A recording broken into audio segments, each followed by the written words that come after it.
If you haven't heard of MRO tools, aka maintenance, repair and operations tools yet, then you're about to miss out on a booming market made over 11.2 billion a year. I'm Andy, the founder of dropshipping.com. If you're not aware of the latest dropshipping trend, just watch this video till the end. So how did vevor go from a struggling small factory to a brand that made 10 billion a year? Let's take a look. Founded in Shanghai in 2007, vevor specializes in heavy-duty tools and equipment. Despite the higher price point due to the nature of their products, they've been able to stand out with their tough tools, half-price slogan and reliable local warehousing for fast and free shipping.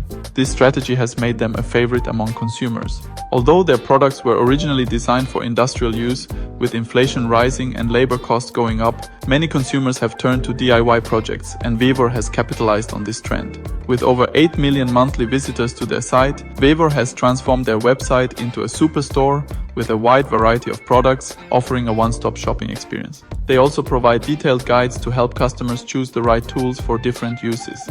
Most of their traffic comes from paid search and social media, with YouTube and Facebook being the major platforms. For a long time, high-ticket items and global warehousing not being a major trend of dropshipping. Yet in an era where price competition dominates the market, vevor's success is showing a new path forward.